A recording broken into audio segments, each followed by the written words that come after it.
How you doing? Jack Bendahan here. Today I want to talk to you about how you talk to your children. How do you talk to your kids?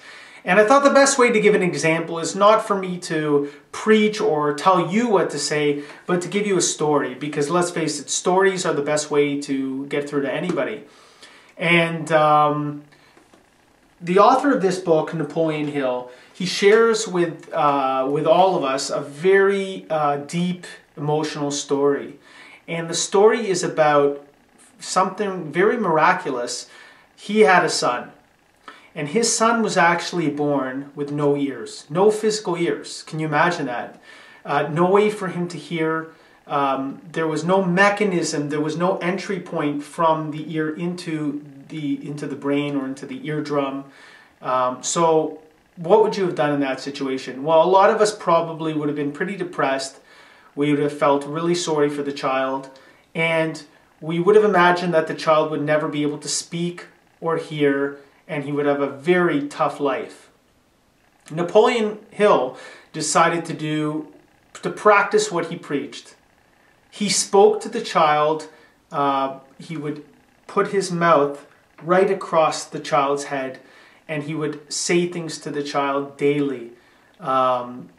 Things obviously relating to belief. A belief that the child would hear one day, would do great things, would be amazing. And he made the child believe, just as much as he believed, that this, what most would say is a huge disadvantage or a handicap. He made the child believe that this was a blessing, that this was something that God gave him, that he would be great. Are you talking to your child that way? How do you speak to your child every day? Are you telling them how great they are and how much of a difference they're going to make in the world? It's one thing not to talk to yourself like that, but think about the way we talk to our children. And I just wanted to kind of point that out because I think it's a big difference that each and every one of us can make in the world by simply looking at that child and giving them the positive reinforcement that they need day after day to believe that they can do and accomplish anything they want to. So getting back to this story here, what happened? Well, you can imagine a miracle happened. The child was eventually able to hear. He found a hearing device that coincided after many failings with him being able to hear, eventually to speak, and eventually to become a legacy and teach other mutes and deaf people to talk, speak, communicate with not only each other but with everybody else.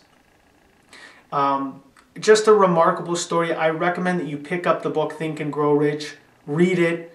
It's very powerful. And I forget about the grow rich part. I think the grow rich is very much explained that it doesn't mean wealth is not what you think it is. Richness doesn't have to be money.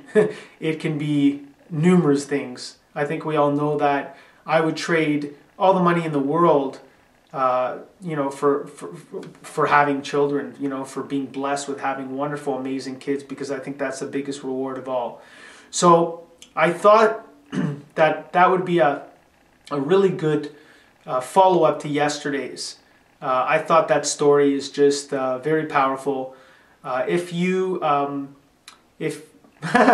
it's kind of hard to lead into my ebook, but if you want to hear my story, if you want to hear some of the stuff that I went through in my life and how I conquered some of the limiting beliefs that I had, that we all have, you feel free to download my book. Everybody Loves a Comeback. You can visit me on www.jackbendahan.com. I hope this added value to your day.